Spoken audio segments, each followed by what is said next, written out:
Eu queria que você abrisse sua Bíblia no livro de Mateus, capítulo 17, verso 14 até o verso 20. E a partir desse texto nós vamos estar falando sobre superando os flagelos da vida.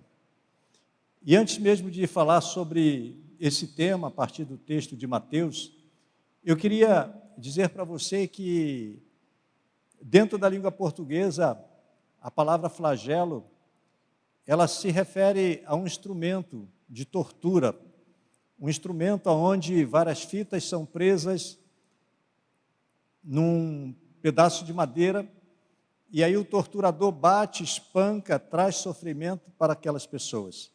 E sabemos também que o flagelo, ele acontece de várias maneiras em nossas vidas. Quando nós estamos diante de uma circunstância muito difícil, onde vem um sofrimento extremo, nós também sabemos que, de uma forma ou de outra, individual ou coletivamente, nós estamos sofrendo consequências de um flagelo.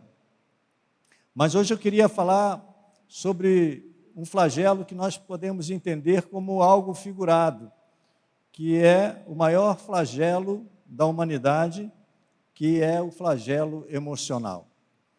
Mas para isso eu queria que você me acompanhasse nessa leitura de Mateus capítulo 17, a partir do verso 14, que diz assim: E quando chegaram para junto da multidão, aproximou-se dele um homem que se ajoelhou e disse: Senhor, compadece-te do meu filho, porque é lunático e sofre muito, pois muitas vezes cai no fogo e outras muitas na água. Apresentei-o aos teus discípulos, mas eles não puderam curá-lo. Jesus exclamou: Ó geração incrédula e perversa, até quando estarei convosco?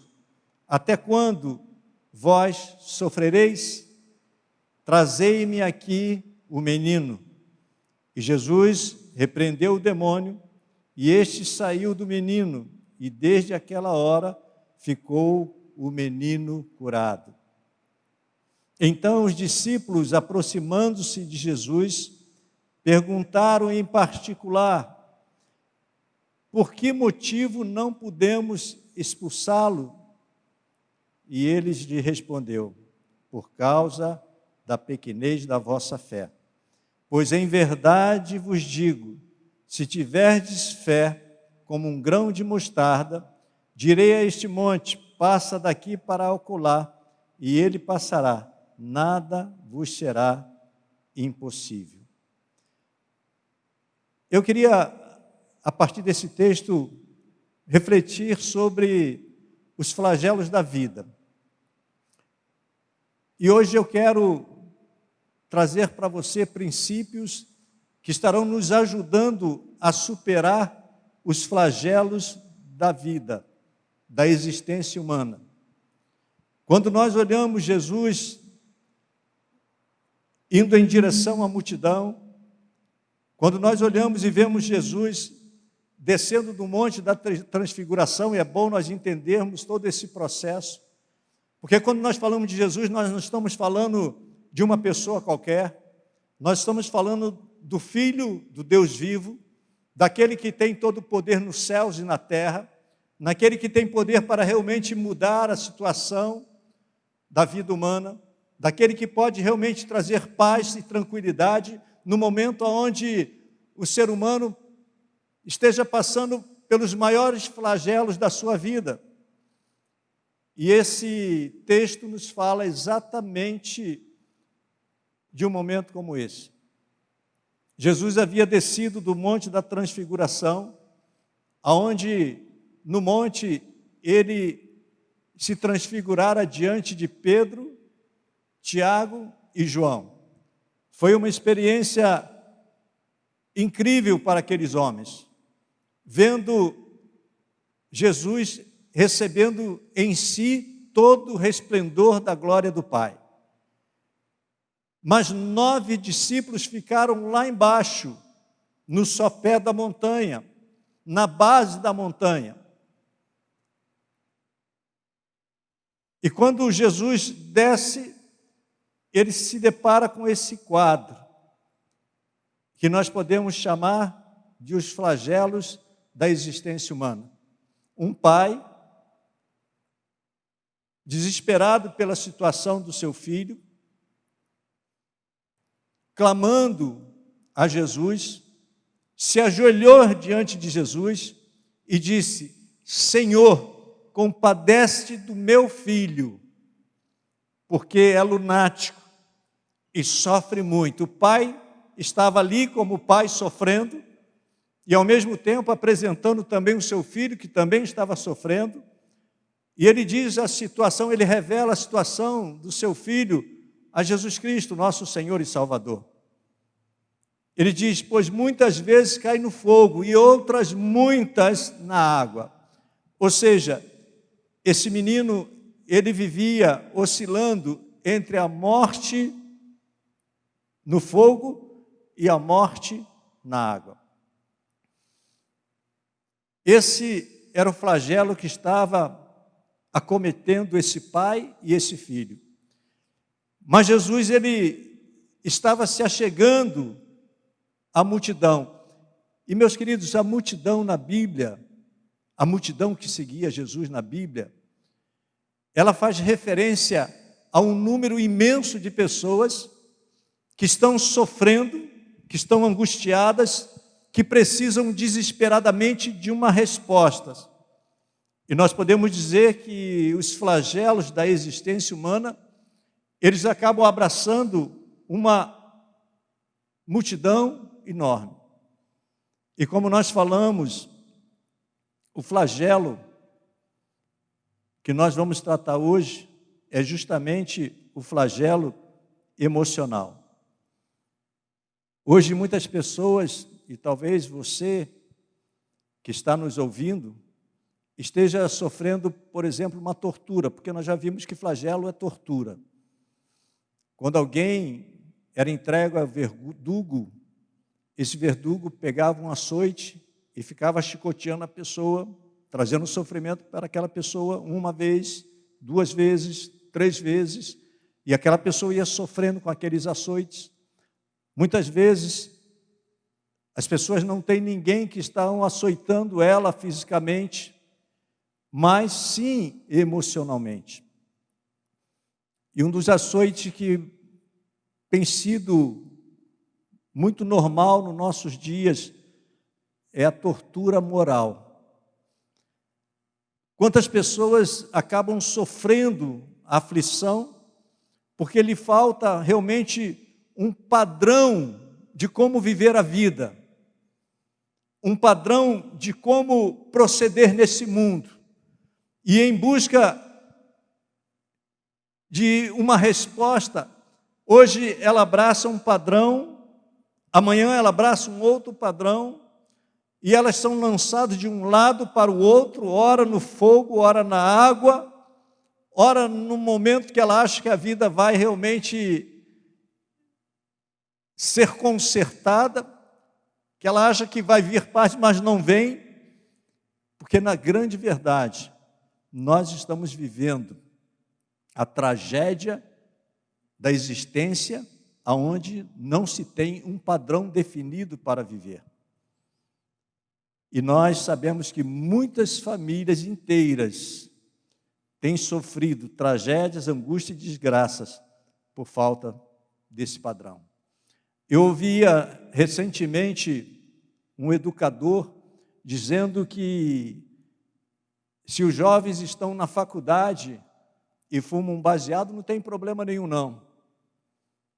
Que um discurso contra essa prática é um discurso arcaico, porque afinal de contas o que importa é que ele se forme e se torne um grande profissional.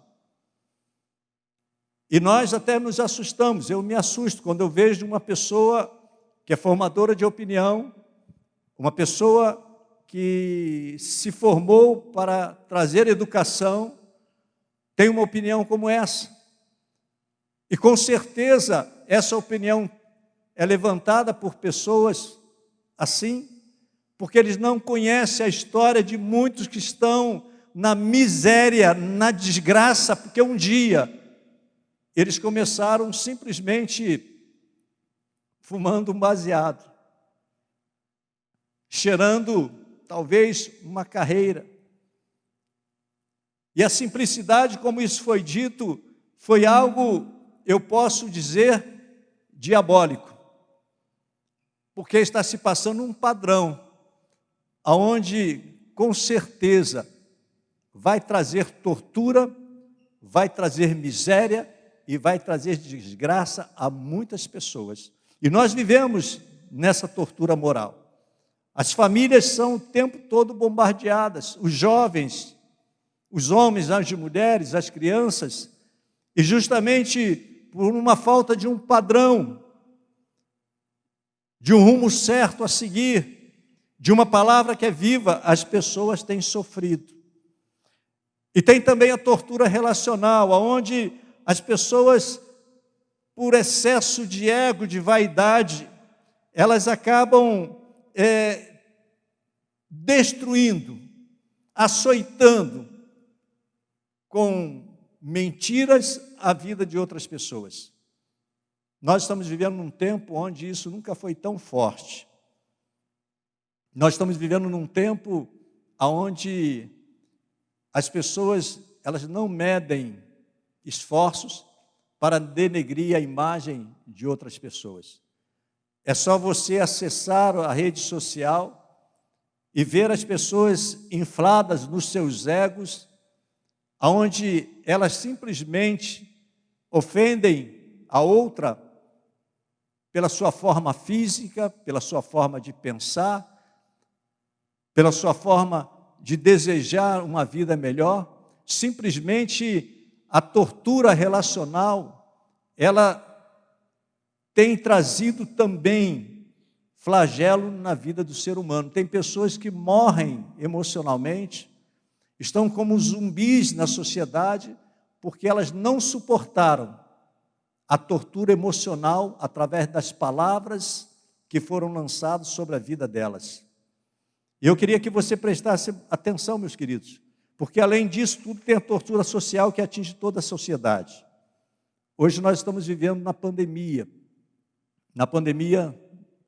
aí do coronavírus. Hoje eu tive a experiência de pela manhã fazer 3 ofícios fúnebres.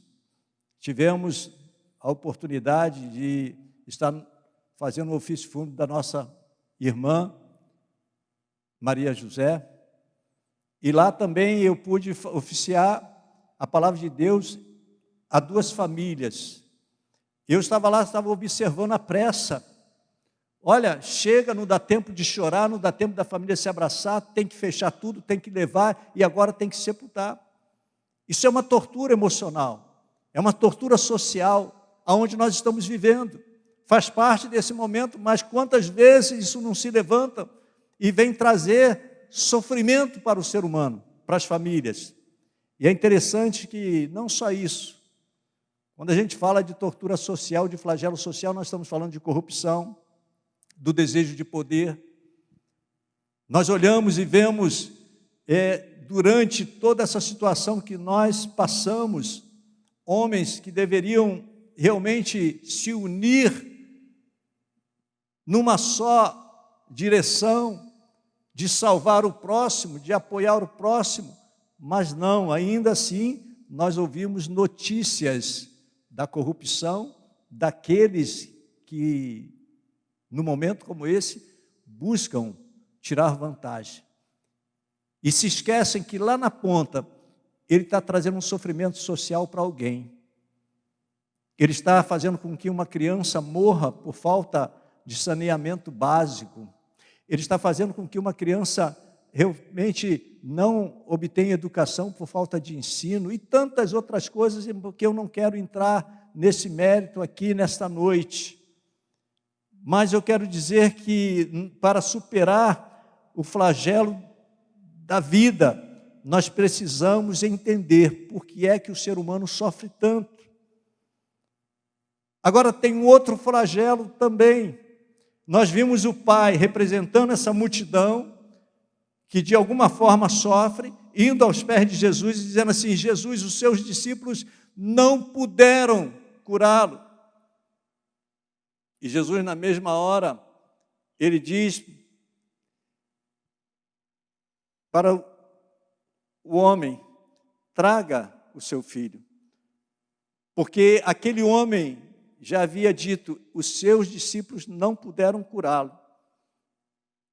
Ele não falou não quiseram, não puderam. E esse segundo flagelo, além do flagelo da existência humana, é o flagelo da igreja. O flagelo da igreja é justamente quando a igreja ela se apresenta disfuncional. Hoje, nós sabemos que mais do que nunca a igreja do Senhor Jesus, ela precisa ser funcional nessa situação que nós vivemos. Profetizar cura, profetizar libertação, dizer com todas as letras que no mundo espiritual existem muito mais coisas que nós podemos pensar com a nossa mente natural do que nós imaginamos. E justamente os discípulos que não puderam curar aquele menino representam a igreja disfuncional. A igreja que não cumpre o seu papel. A igreja que não tem trazido a palavra de Deus como tem que ser trazida. A igreja que tem trazido uma palavra filosófica. Uma igreja que tem trazido uma palavra simplesmente de acomodação. Mas nós precisamos entender que somos uma igreja. E a igreja precisa realmente ser funcional. Porque a igreja, ela profetiza, ela cura, ela sara pelo nome de Jesus.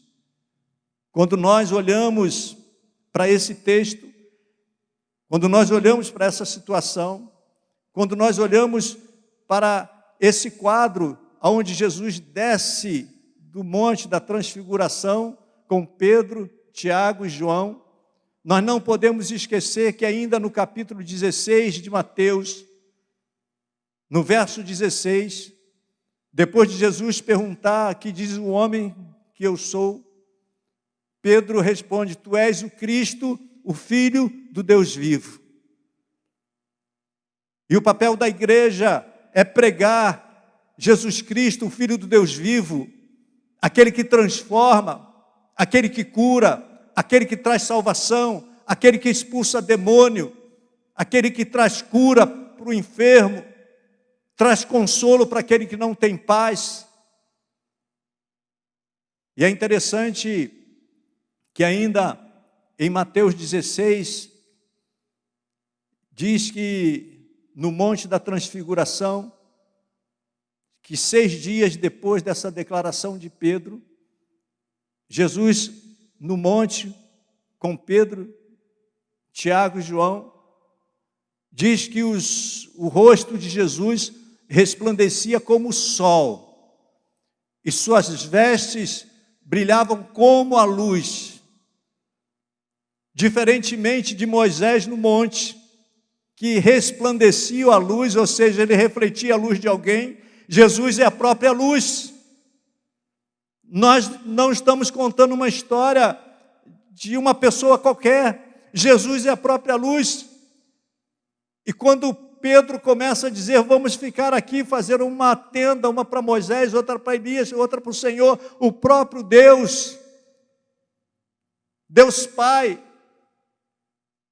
diz naquele momento, onde uma nuvem de luz toma conta daquele lugar, e ele diz: este é meu filho amado, a quem me comprazo.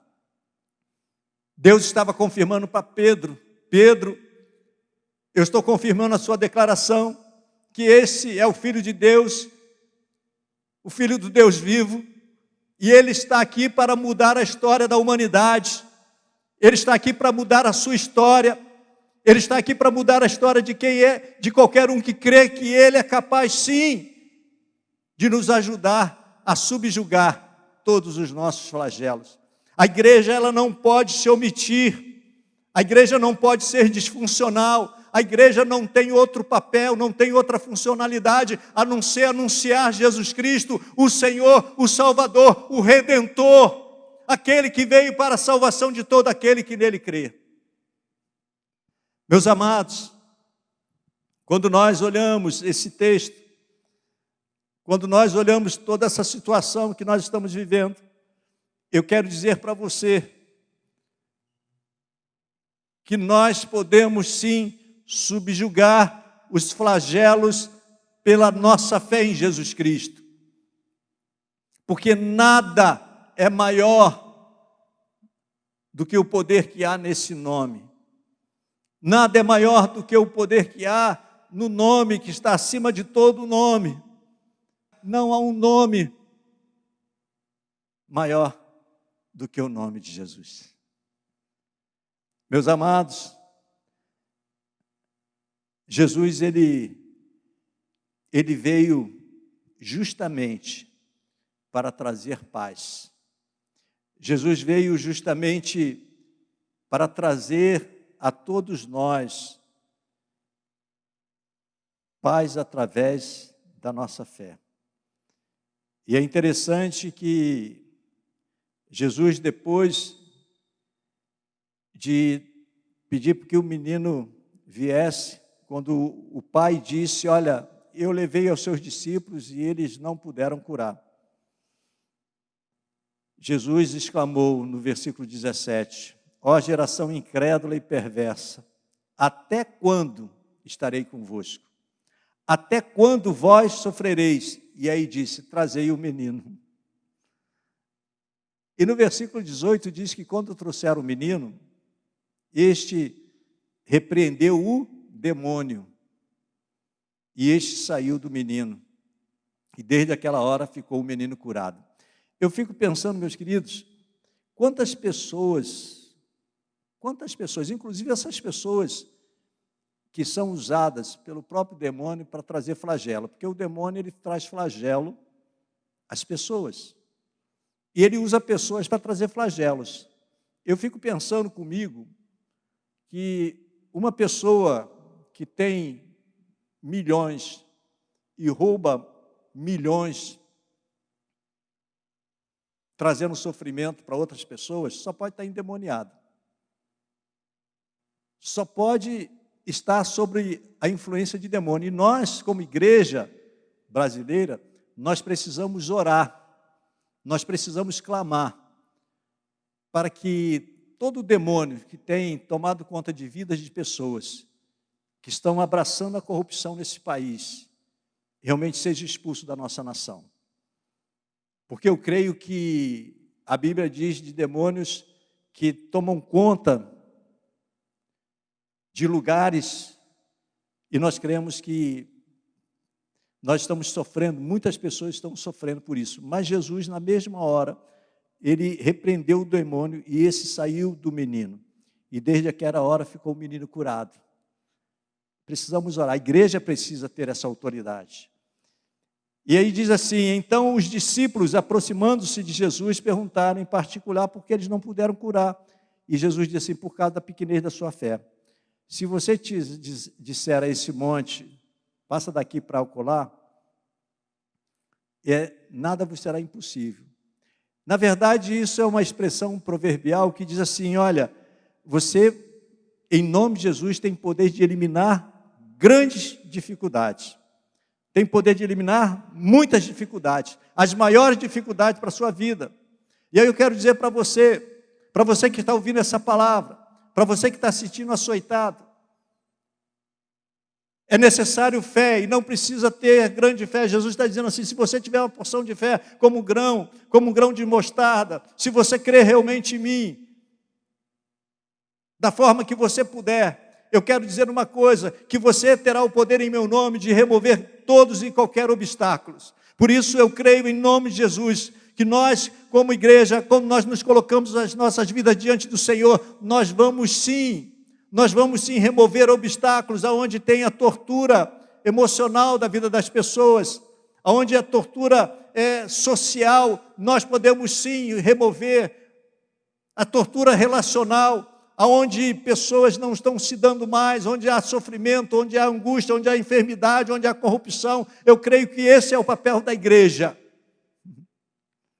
Meus queridos, nós nunca vivemos um tempo mais oportuno para pregar de uma forma mais simples.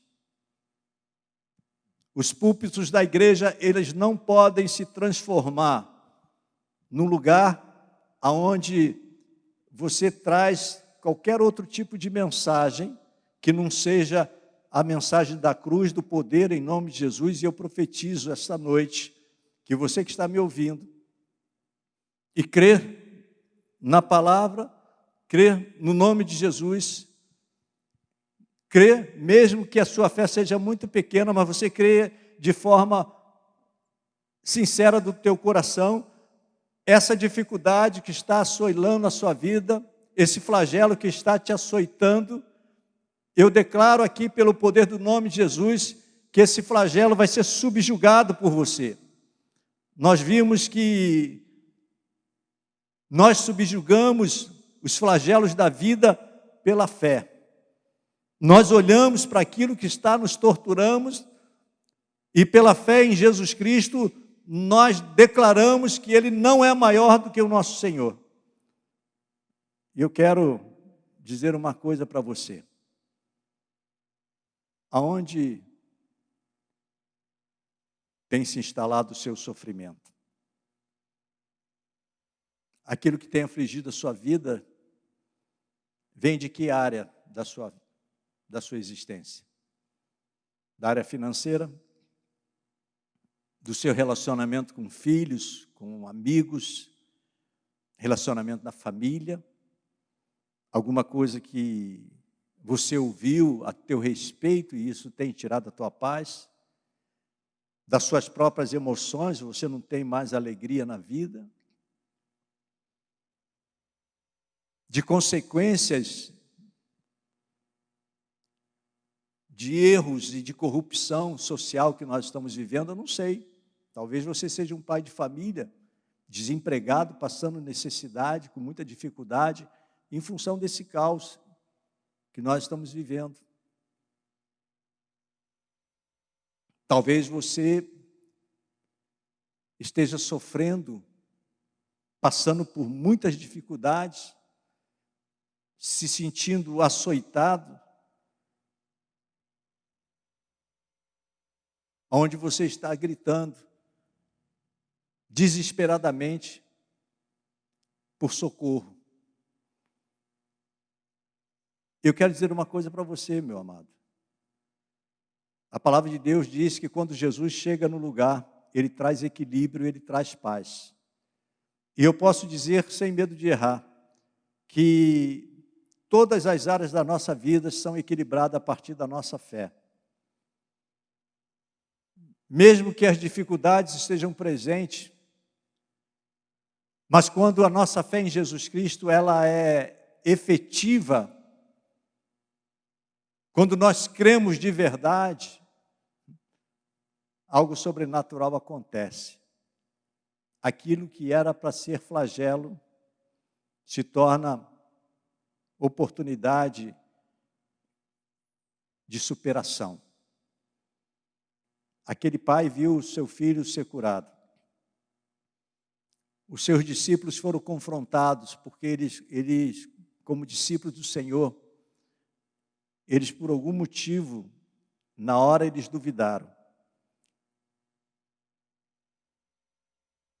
Mas eu pergunto para você nessa noite, eu pergunto para você no dia de hoje, o que você deseja para a sua vida? O que você deseja para a sua vida? Como você quer viver daqui para frente? Olhando, e de uma forma figurada, eu vou chamar o menino que caía no fogo, ora no fogo ou na água, eu vou chamar de menino, entre aspas, o seu problema. Eu vou chamar de menino, entre aspas, o seu flagelo. Eu vou chamar a sua dor de menino. Eu quero dizer uma coisa. Como você quer viver? Açoitado pelos demônios? Tem muita gente sendo açoitado pelos demônios. E não só demônio literal, mas aqueles demônios que são levantados de uma forma figurada. Aquilo que traz medo. Você tem açoitado porque você está vivendo uma fé disfuncional, que você se pergunta, por que é que eu não consigo fazer aquilo que eu, como igreja, preciso fazer? Não adianta você ficar esperando acontecer nada. Tome uma decisão. Jesus disse, até quando você vai continuar sofrendo? E nessa noite, eu quero orar com você e eu faço uma pergunta. Você quer ficar livre do seu flagelo e experimentar a verdadeira paz? Quer subjugar o seu flagelo? Traga o seu menino até Jesus. Traga o seu problema até Jesus. Traga a sua fé disfuncional até Jesus. Porque tem muitas pessoas também angustiadas, porque estão decepcionadas com elas mesmas. Mas nessa noite, eu creio que essa palavra é para libertar aquele que está sofrendo e, ao mesmo tempo, restaurar a fé daquele que está desanimado. Eu quero orar com você, meu amado. Eu quero orar com você, minha amada. Eu quero orar com você, homem e mulher, jovem, adolescente que está me ouvindo nesta noite. Eu quero fazer uma breve oração, profetizando que Jesus Cristo, o Filho do Deus vivo, vai mudar a sua história. Deus, nós te louvamos, Senhor, e debaixo da autoridade dessa palavra, eu coloco este homem, esta mulher, este jovem, este adolescente, esta criança. Eu coloco essa família, Deus, que está nos ouvindo nesta noite. E, Pai, que o Teu Espírito Santo esteja agora visitando esta casa. E, Deus, que não importa, mas que seja uma porção pequena da fé em Jesus Cristo, tome conta do coração desta pessoa.